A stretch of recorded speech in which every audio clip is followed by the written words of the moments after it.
Сәлем достар, қалайсыздар? Бүгін біз сумка в роддом түсіретін боламыз, себебі маған уже 40 апта екінші күн уже ложный схваткамен барып келген болатынмын. Сондықтан тездетіп сіздерге ең басты керек мағлұмат сумка в роддомда түсіретін боламын. Енді қараңыздар, мен осыдан бір жыл бұрын қызымды босанған болатынмын. Сол кезде именно не керек болды, не мүлдем қажет емес болды, сол туралы ақпарат беретін боламын. Өздеріңізге керекті нәрсені аласыздар. Ал бастайық. Достар, ыңғайлы болу үшін мен сіздерге осылай екіге бөліп қойдым. Қараңыздар. Бірінші мына кішкентайдан бастаймыз. Енді қараңыздар, ең бірінші роддомға түскеннен кейін міндетті түрде родзалға барасыздар, иә? Родзалға тек қана осы сумка қажет болады. Мынаның барлығы келесі роддомдағы балалар бөлмесіне керек болады. Ал мынау родзалға. Енді родзалға ең бірінші бізге не керек? Мынау бізде толықтай родзалға керек заттар. Бұдан артық зат керек емес. Енді қараңыздар. Су. Менде 0,33 литр болғаннан кейін мен үшеуін алдым бірден. Так, одан кейін бізге керек міндетті түрде туалетный покрывало. Мынау ең басты керек зат деп ойлаймын. Себебі қайта-қайта сіздер осында барасыздар және де ластамас үшін осындай ақ покрытияны жайып қоюларыңызға болады. Көбісі айтады, мынаны да жайып қоюға болады ғой деп, бірақ мынау самый удобный. Ең жаңағы ыңғайлысы. Бұны даже достар мегаға барсаңыздар да, тағы басқа жерлерде болса, сумкалеріңізге салып қойсаңыздар, кез келген уақытта пайдаланасыздар. Негізі керек зат. Келесі, екінші бізде ол өзімізге қажет зат, ол астымызға төсейтін осындай көк пленка. Міндетті түрде қажет болады. Кейбір роддомдар өздері төсейді, кейбіреулерді сіздерден сұратады. Келесі, мынандай полотенце, бумажный полотенце, енді мынау айтпасаңызда да керек. Одан кейін влажный салфетка. Мен әдейі осындай түрін алдым. Өте қатты үлкен де емес, кішкентай емес, средний түрі. Келесі қажетті зат ол жидкое мыло. Обязательно жидкое мыло апаруларыңыз қажет. Мен Биоланың осындай 2 в 1 түрін алдым, шашқа және де денеге арналған. Бұл қызымнан қалған, 1 жыл болды. Сондықтан әлі де қолданып келе жатырмыз. Енді қараңыздар, бұдан да бөлек, енді кішкентай басқа да түрлері бар ғой, жидкое мылоның, оны да алып кетуге болады. Бірақ бір ескертетін жайт, сіздер оны толықтай пайдаланбайсыздар бәрібір. Себебі тіпті үйде де тұрғанның өзінде де сіздер каждый раз жуынған сайын кететіні мынандай ғана мөлшері, өте кішкентай. Оны үлкен қылып сумкаға салып ауырлатқаннан көрі, менің ойымша осындай кішкентай дозаторлар болса, осыған құйып алғандарыңыз жөн. Мен мысалға Биоланды мында құйып алдым. И мынаны мен точно осы роддомда бітірем деп айта алмаймын. Бұның өзі, мысалға, бұның өзінде мынандай ғана кішкентай көлемде ғана бітіретін шығармын. Сол себептен нәп-нән қылып оны сумкаңызға ауырлатып салудың қажет жоқ деп ойлаймын. Барымша аздап, барымша жеңілденіп, апауыр затты көтермей, артық затты салмай, тек керек заттарды алуымыз қажет. Келесі, егер масканы енді 1 жылдары қажет еткізді ғой, сондықтан білмеймін, егер керек болса салып алыңыздар, мен сақтықтан қорлық жоқ деп салып алдым. Келесі, енді мына жерге келейік. Бұл жерге гигиеналық заттар балаға арналған, нулевка әдейі нулевканы алдым. Бірді неге алмадыңыз десеңіздер, балада туған кезде кіндігі түспейді. Сол себептен мына жерде ашық тұратын жері бар. Сол себептен сразу туған бойда нулевка. Бірақ бірді де алдым. Себебі қайырып қоюға да болады ол бірлікті. Сондықтан өздеріңіз қараңыздар. Келесі, мынау өздеріңізге арналған одноразовый трусики. Бірден жаңа босап болғаннан кейін родзалдан бөлмеге жіберген кезде киіп аласыздар. Келесі, енді баланың затын міндетті түрде кірген бойда сұрайды сіздерден. Сол себептен мен баланың киімдері мұнда бар әрине. Потом көрсетемін сіздерге оны. Пока осыны көрсетейін. Балаға ең бірінші туған бойда не қажет екен родзалда именно, е? Сондықтан шатаспаймыз. Қараңыздар. Мен үлкен қызымның салфеткілері. Енді осындай ползунок. Негізіне балаға слиптер өте жақсы ыңғайлы болып келеді. бірақ туған балаға осындай ползунокпен распашонкасын бірге алдым. Мынау носки киетін, мынау басына тағатын чепчигі. Енді қараңыздар, неге царапчик алмадыңыз десеңізде, царапчик бар негізде мына сумкада, оны кейін пайдалана жатармыз. Мынада өзінде царапчик бар. Яғни бала өз-өзін тырнап алмайды. Так, осындай бір ғана комплектті осы кішкентай сумкаға саламын, чтобы родзалда маған бер деген бойда осы пакетмен бере қоятын. Одан кейін, мынау бізде жаман пеленка. Неге жаман деп тұрмын? Себебі бала туылған бойда тек қана бір пеленка сұратады одноразовый. Баланың үстін сүртіп, лақтырып тастас үшін. Сондықтан, егер де үйде жатқан пеленкалеріңіз болса, бостан-босқа жаңадан алып, оны лақтырудан қажеті жоқ деп ойлаймын. Егер жағдайларыңыз позволять етіп жатса, мұнда болады, әрине. Сол себептен мен бұл деген қызымнан қалған пеленка, сол себептен бұны пайдаланбаймыз деп шештік. И баланы ең алғаш рет сүртіп, осының үстіне бүкіл қанды сүрткеннен кейін лақтырып тастайды. Ал мынау екіншісі таза, бұны жаңадан алдым. Сол себептен бұны кигізіп болғаннан кейін барып сіздерге орап береді. Сондықтан мен осындай пеленка алдым. Бар бүкіл алатын родзалға пайдаланатын заттарыңыз тек қана осылар. Қалғандардың барлығы списокте сіздерде бар ғой, иә?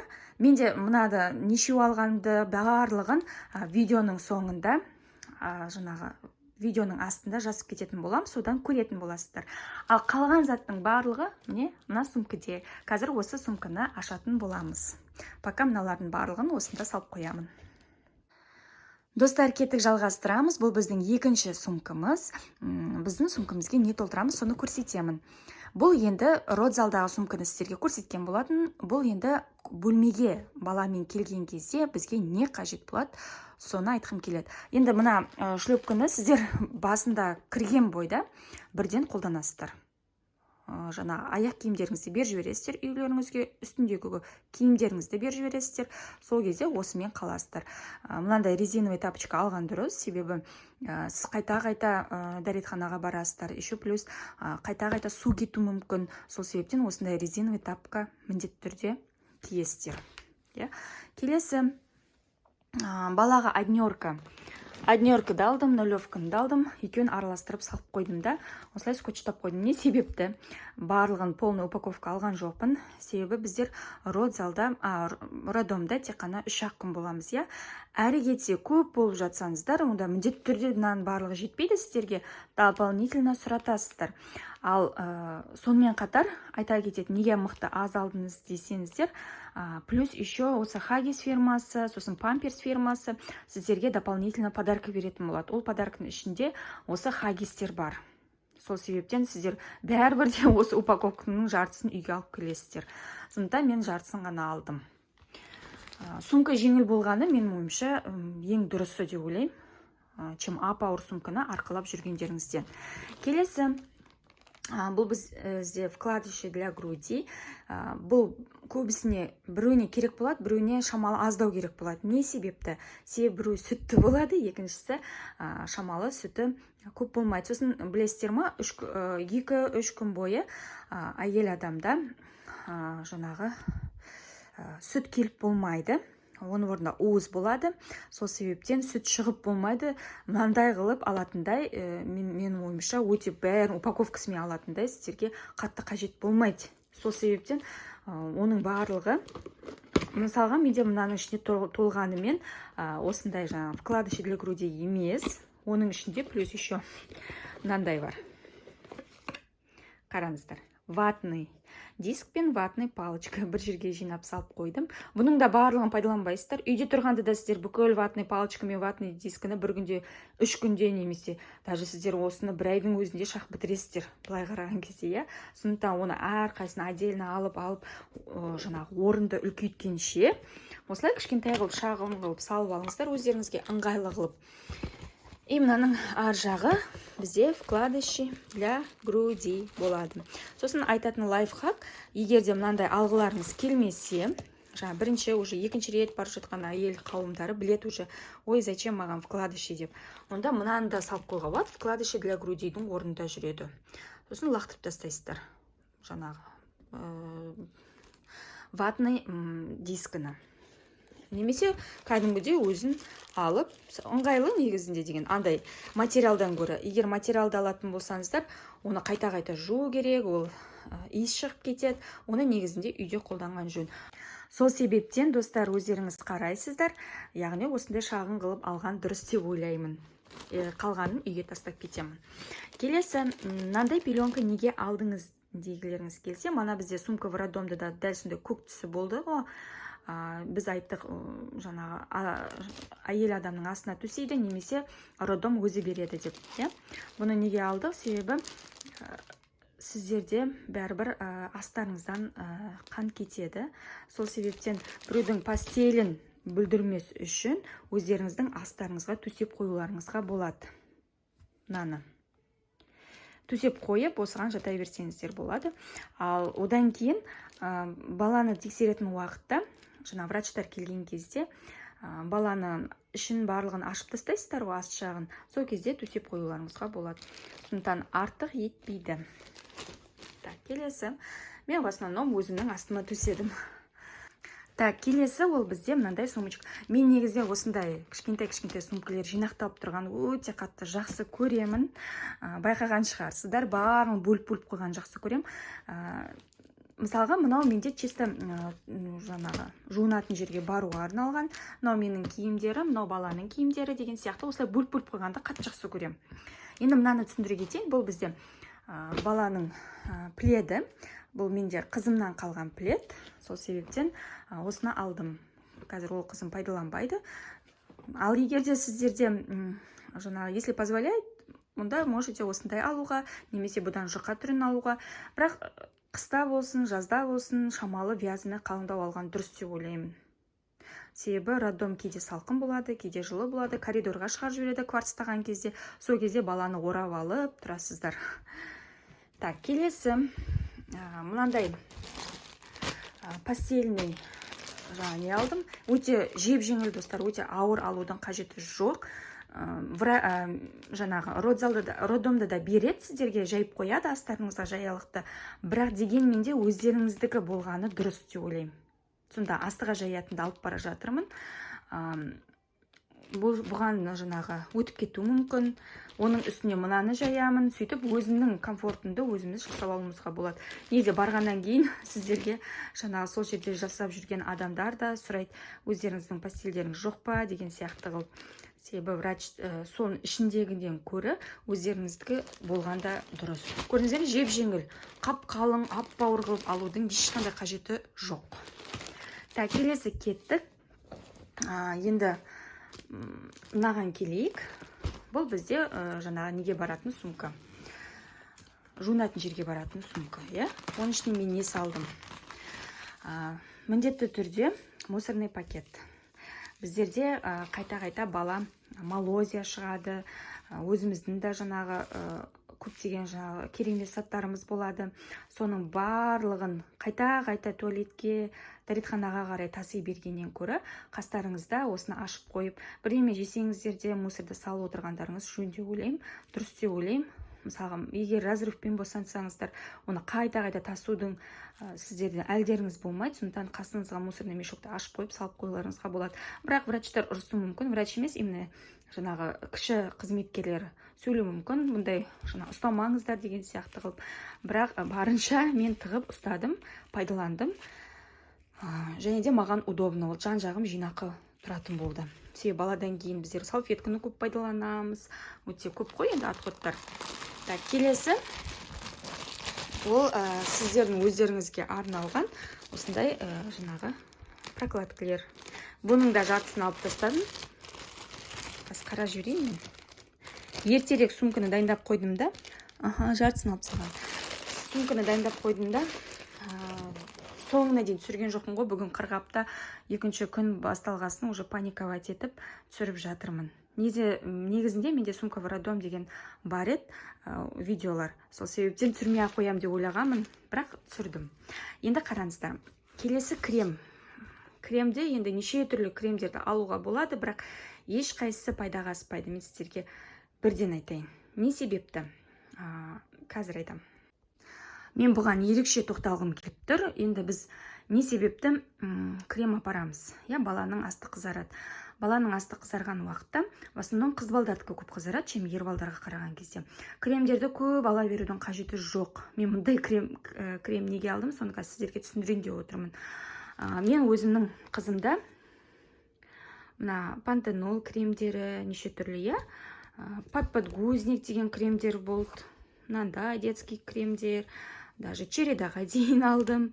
Негізіне мен қыз баласына өте көп кремдер алдым. Қызығып ала бергенмін ғой.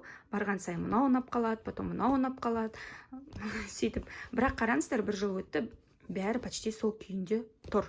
Бұның қызығын шыны керек өзіміз көріп жатырмыз. Күнді дала қатты салқындаған кезде қол шелушиться етеді. Сол себептен осыны пайдаланып қаламыз арасында. Бірақ балаға бұлар жақпады. Білмеймін не екенін. Сол себептен кремдерді толтырып ала берудің қажеті жоқ. Тек бір крем и то действиет етсе ғана. Мысалға, мына крем арқылы біздер баланың қызарғанын кетірдік. Мынау мені қызымда пайдаланып жүрген крем. Қазір өте қатты көп қызармайды осының арқасында. Сол себептен мен бұны алып бара жатырмын. Фирмасын Сибирский дейді. Өздеріңізде қарап алыңыздар. Детский крем на ромашковой воде дейді. Білмеймін, маған осы қатты ұнады, легкий текстурасы и балаға да өте жақсы көмектесті. Шыны керек. Енді өздеріңіздің бір жақсы кремдеріңіз болса, әрине соны ала қойыңыздар. Так, келесі ол бізде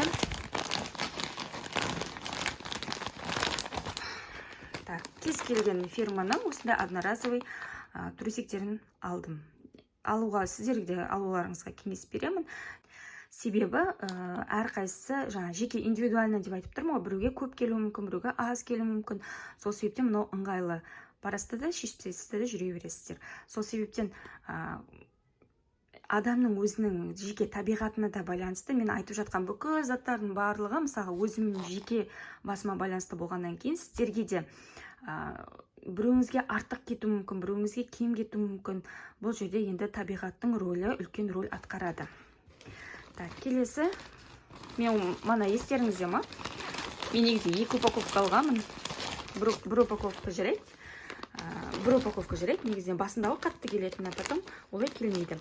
Енді мен мынаның біреуін мана родзалдағы сумка, кішкентай сумкаға салып қойғанмын. Себебі мынаяқтан мен ақтарып жүрмеймін ғой. Мынау кәдімгі палатаға барған кезде керек болады. Так, келесі бізде қажет зат. Бөлмеге барған кезде да осындай қажет болады деп мен осыны алдым. Негізінде бұлар өте көп мөлшерде қажет болмайды, енді басында қатты қажет болады. Бірақ дальнейшем сіздер айтып отырмын, омегада тағы басқа жерлерде өздеріңіздің жеке бас гигиеналарға байланысты қолдануыңызға болады. Сондықтан қараңыздар. Так, келесі. Так, зубный паста мен зубный щетка. Өздеріңізге керекті, мынау күтті қандай ыңғайлы болғасын, осыны алдым. Ал егерде үйдегі болатын болса, онда салып алыңыздар. Бірақ, мысалға, уже схватка келіп жатқан кезде, жаңағы, ана зат қайда, мына зат қайда деп жүгіріп жүрмес. Мысалы, үйде де мына заттар тұр ғой. Оны ала бергенше, осындай новыйдан алып, бірден салып қоюларыңызға болады. Сол жақта қолданатындай. Так, келесі бізде мынау қызымнан қалған бепантен. Бірде көмектеседі, бірде көмектеспейді, бірақ қызарғанды кетірген жоқ. Шыны керек, қызарғанды кетірген жоқ. Сондықтан бұл да, бірақ бұл жаңағы мен көрсеткен қырғын мына кремдерден көрі әйтеуір пайдаға асады. Бұда менде екінші упаковкасы. Екінші упаковкасын мен уже артық қалғаннан кейін уже балаға алып бара жатырмын. Неге пакетке салып алды десеңіздер, мына жерде шамалы тесіліп кетті. Сол себептен осылай салып алдым. Так, келесі. Так, бұл бізде айнамыз, тарағымыз. Осындай кішкентай удобный тарақ, главное шаш таралады. Сосын осындай сосын осындай айнамыз бар. Так, келесі мынаған ерекше тоқталайын. Пурилан дейді. Пурилан, сосын биоландікі да бар дәл осындай. И жаңағы бипантенді жағуға болады. Бұны не үшін жағады? Яғни әйел адамның жаңағы емшектерінің ұштары өте қатты чувствительный. И бала емген сайын әрине ауырады, қанайды кейбіреулерінікі. Сол себептен даже сол родзалда болған кезде, роддомда болған кезде уже қанап бастайды. Мынаны пайдалануларыңызға кеңес беремін. Мынандай үлкен түрін алмасаңыздар болады, кішкентай түрі де сатылады. 3900, 3000, сондай 2900, мынаның өзі 4-5 мыңға шыққан өдім. Міне, осыны пайдалансаңыздар болады. Бұның бір жақсы жері, бұны жумайсыздар. Яғни жақ қоясыздар да, шамалдан кейін баланы емізіп жүре берулеріңізге болады. Сол жері ыңғайлы да осы Пуриланның. Сосын биоландікі бар, биоландікін алып көрген жоқпын. Сосын егер де жоқ, оны алмайым, қымбат деп жатсаңыздар, онда бипантенді пайдалануға болады. Бұл да ауруды басады, бірақ бұның бір жері қайта-қайта жуып отырасыздар. Жуып алып, баланы емізесіздер. Бұнымен жаңағы бірден баланың аузына емшекті салудың қажеті жоқ. Сол себептен өздеріңізге ыңғайлысын алыңыздар. Мен енді басты керек заттарды айтып жатырмын, достар. Өздеріңіз қосатындарыңыз, алатындарыңыз болады. Әйел адамның гормоны ойнағаннан кейін, жаңағы беременна уақытында өзіне қызықты заттарды алады, өзіне керек заттарды. Сумка в роддоме, енді сумка жинау ол әйел адамның ең бір керемет күшті шағы деп ойлаймын. Самый бір интересный моменттер осы сумка в роддом жинау. Так, келесі бізде өзімізге арналған заттар. Бұл жерде тек қана өзіңіздікі, яғни іш киімдер. Мынаны іш киімнің ішінде бір старый, бір новый алсаңыздар, себебі қайта-қайта өзгертесіздер, и плюс ластана береді. Сондықтан новый қылып алып барудың қажет жоқ. Егер старыйларыңыз болса, үйде міндетті түрде соны алып барыңыздар, лучше потом соны лақтырып тастауға, иә. Так, келесі носок. Міндетті түрде аяқтарыңыз мына резинкіден салқын тартпас үшін, жылы болу үшін міндетті түрде носок алып барыңыздар. Іш киімдеріңіз ыңғайлы емізуге. Сосын мынандай сорочкалеріңіз баланы ашып емізуге ыңғайлы тоже болу үшін. Сосын мынандай үстіне так халатиктері. Үстіне жамылатын накидкасы ғой. Осылай, енді әрқайсыңыздың киімдеріңіз өздеріңізге жеке индивидуально байланысты ғой. Сол себептен қатты қалың да, қатты жұқа да алмаңыздар. Палатаға байланысты ол. Бірақ міндетті түрде накидка болған дұрыс деп ойлаймын. Егер салқын болып жатса, тек киіп алатын үстіне. Ыңғайлы болу үшін. Так, бұл біздің өзіміздің киімдеріміз болды. Келесі бізде баланың киімдері. Так, баланың киімдеріне келетін болсақ, оны да жеке осындай жаңағы сумкаға салып қойдым, чтобы ыңғайлы болу үшін. Мен негізі ыңғайлы затты жақсы көремін. Мына бізде жұқа пеленкалар. Спискті жазып кетемін, неше пеленка қажет екенін, иә. Мына екеуі де жұқа. Мана қалыңды мен туған бойда берген болатынмын. Естеріңізде болса, бірінші жаңағы алғаш родзалға түскендегі. Сосын мынандай, мынау менде қызымнан қалған коликке арналған ішті орап қоюға. Мына қатты қажет деп айта алмаймын, достар. Бұл баланы ішін жапқаннан кейін то жоғары қарай көтеріп кетеді, то астыға түсіп кетеді. Сосын ойлаймын да, бұның орнына одан да осындай пеленкалар тұрады ғой. Соны бүйтіп ішіне баса қойсақ болды деп. Қатты көмегі тиеді деп айтпаймын. Өздеріңізге байланысты. Менде қызымда болғаннан кейін салып алуға жөн көрдім. Сосын, уже қызымда көмектесіп жатыр маған. Так, келесі бізде ол клёнка. Осындай клёнкалар сатылады. Бұл да ыңғайлы баланың жаңағы астын ауыстырған уақытта. Бала кетіп қойса, күштеп қойса, өтпейді. Даже үйге келген кезде де, баланың көтен қызарып кеткен кезде, мына осыған жатқызып, астын ашып қойсаңыздар, тіпте керемет. Ауа кіреді, и плюс бала жаңағы өткізбей тастайды. Мына клёнка өткізбейді. Сол себептен осыны алуға сіздерге де кеңес беремін. Келесі Келесі бізде киімдер, қазір киімдерді мына жерде жинастырып, дұрыстап тұрып сіздерге ашып көрсетемін. Так, жалғастырамыз. Енді бізге не қажет болады? Ол осындай слиптар. Негізінде маған распашонка мен ползункидің орнына осындай слиптер қатты ұнайды. Баланың іші жабық тұрады, сосын жылжып кетпейді. Мысалы, ползункиді кигізген кезде то көтеріп кетеді, то түсіп кетеді астыға. Распашонка мына жерге дейін кетіп қалады, мойнына дейін баланың көтерген уақытта. Сол себептен осындайлар маған ең удобный. Қызда осындай слиптер маған қатты удобный болды. Мына оның бас шапкасы, чепчігі. Так, келесі. Мынау да менде айым бершеш мамаға. Так, мынау да дәл сондай слип. Екі слип алдым. Қараңыздар. Мынау басына тағатын чепчігі.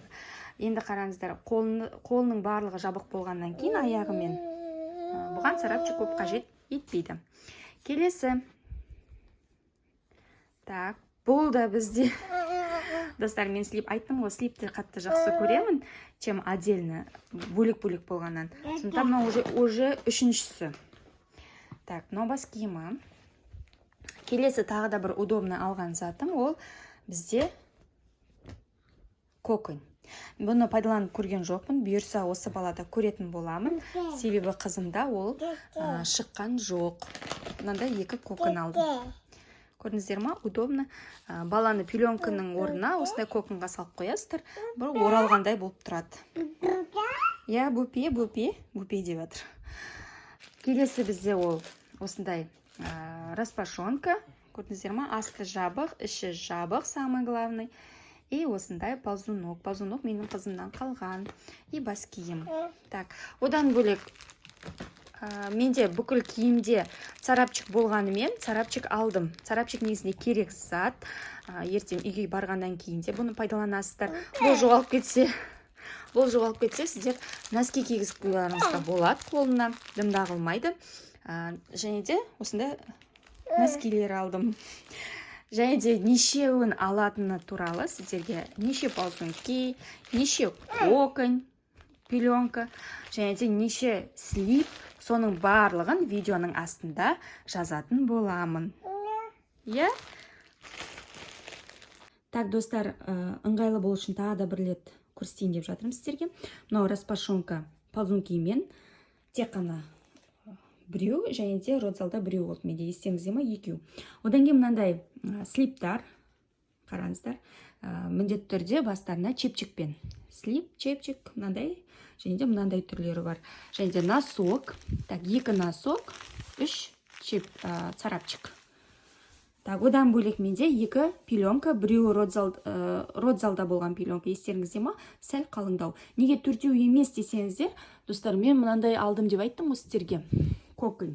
Бұл да пеленканың рөлін атқарады. Мынаны егер қолмен орайтын болсаңыздар, мынаны замокпен ашып, ішіне сал жіберіп, баланы осылайда құндақтауға болады. Бірақ өздеріңіз қараңыздар, мен бірінші рет алып тұрмын. Бұл қалай болатынын енді көреміз. Так, мен айтып тұрмын тағы сіздерге, мен слиптерді қатты жақсы көремін. Чем осындай ползунокпен жаңағы неден көрі, распашонкіден бұлар астыға түсіп кетеді, көтеріп кетеді. Сол себептен мынандайды көп алдым. Енді мынаны неге алдыңыз десеңіздер, егерде іш салқын болып жатса, кигізіп алам деп алдым. Бірақ қатты қажет болады деп айта алмайым. Мынаны іші шамалына чөз, көрдіңіздер ма? Я, жаным. Мен қызымда қабаттасып отырмын адам бер. Так, осы жерде енді айта кетейін, сіздерге не алдыртпайды. Бутылканы алдыртпайды, және де пустышканы алдыртпайды. Пустышка жоғалып кетпес үшін осындайға салып қойдым. Контейнерге арнайы. Енді қараңыздар, егер де возможность болса, әрине алып кіргендеріңіз жақсы. Бала жылаған уақытта тек бере қоясыздар. Ал егер де алдыртпаса, онда үйге қайтарып жібересіздер. Бұны на край сыртына қарай қойып қойыңыздар. Егер алдыртып жатса, міндетті түрде алып кетулеріңізге кеңес беремін. Келесі достар бізге қажет ететін ол өздеріңізге жаңағы ыдыс. Мен мынандаймен алдым, себебі тамақ жегенше суып кетеді. Сіз пока бала жылаған уақытта, кейде обедке де үлгере алмай қаласыз. разрыв болса тем более барып ала алмайсыз. Әкелгеннің өзінде де бала ұзақ емейтін болса күттіріп қояды. Сол себептен осындай жаңа қақпақпен бірге бірден дайындап алдым. Және де осындай термокружка алғандарыңыз жөн. Немесе кәдімгідей кружкалар алуға болады. Просто шай құйған уақытта суып кетеді. Пока баланы жаңа емізгенше, жаңа тамақ сияқты ғой бұл да деген. Сондықтан роддомда болған қыз-келіншектердің барлығы білет. Көбінесе шайды дұрыс іше алмайды. Ал мынаның ішіне сіздер шай тарыларыңызбен бірге салып қойып, ысы күйінде баланы ұйықтатқаннан кейін де ішіп алуларыңызға болады. Енді бала қай уақытта жылайтынын білмейсіз ғой. Сондықтан мен барымша бүкіл лайфхакты айттым деп ойлаймын. Қараңыздар, өздеріңізге керек затты ғана алыңыздар. Мысалға, маған пайдаға асқан зат сіздерге аспау мүмкін, солай ма? Сол себептен өздеріңізге қажетті ғана дүниені алыңыздар. Ал егер бұл маған қажетсіз, бұл жағын мен өзім жасаймын десеңіздер, әрине мархабат. Ол сіздердің выборларыңыз, сіздердің ойларыңыз. Сол себептен мен бұл жағынан сіздерге қарсылық танытпаймын. Енді себебі әркім өзінің жаңа опыт жүре бара келеді дейді ғой. Сол себептен маған да басыма тигесін. Тіпті үйде де шай қойып қоямын да, оны ішем дегенше бала жылап болады. Сондықтан бөлмеге әкеліп осылай қойып қойғанды дұрыс көрем, негізінде жөн көрем. Енді барымша өмірімізді жеңілдетуіміз қажет қой. Достар, бәрін айтты, бірін айт, сіздерге тағы да мынандай лайфхак айтқым келіп тұр. Енді сумкаға роддом қарап жатқандарыңыздың көбісі соңғы 7-ші, 8-ші, 9-ші айға келгендеріңіз. Сол себептен мынандай лайфхак айтқым келіп тұр. Мынау Биаланың миндальный маслосы. Басқа да масло алуларыңызға болады. Көбінесе растяжкаге масло өте жақсы. Егер растяжка болып жатса, іштеріңізге жаңа жағып жүріңіздер. Болмағаның өзінде де жақсаңыздар, жақсы болады негізінде. И плюс астарыңызға да жағыңыздар. Негізіне көбінесе разрывтың болмауы осы неге байланысты? Маслоға байланысты. Себебі асты жаңағы эластичный қылып тұрады, сондықтан разрыв болмайды. Соңғы бір 3-7 қалған кезде активно пайдалансаңыздар, сіздерге былай айтқан кезде бір талай көмек болады. Міндетті түрде пайдаланып көріңіздер. Бұдан да басқа фирмалар бар, әрине, соларды пайдалануларыңызға болады. Бірақ өзіме осы фирма сәл қымбаттау және французский болғасын, соны алдым. Қызым, бересің ба? Мен не ұстаймын, соның барлығын тартып алып отыр. Достар, соңына дейін тыңдағандарыңызға көп рахмет. Сіздерге пайдалы болғаным үшін өте қатты қуаныштымын. Және де егер де сіздер толғақты қалай жеңілдетуге болады, разрывсыз қалай босануға болады деген сұрақтарды таба алмай жүрсеңіздер, осы видеоның астына ссылка қалдырып кеттім. Соны басу арқылы көптеген мағлұматтарды аласыздар, ақпараттарды аласыздар. Және де маған жазылуды ұмытпаңыздар. Міндетті түрде сіздермен жақсы жаңалықтармен, пайдалы ақпараттармен бөлісетін боламын. Декретке миллионмен қалай шығуға болады, ИП-ні қалай ашып жабуға болады, сол туралы да мәліметтер беретін боламын. Яғни бухгалтерлікте қызметтер атқарамын. Ол үшін мына тұрған Инстаграмға жазылыңыздар, және де осы номерге хабарлассаңыздар, сіздерге ақпарат берілетін болады Қазақстан бойынша. Келесі видеоларда кездескенше сау болыңыздар, аман болыңыздар.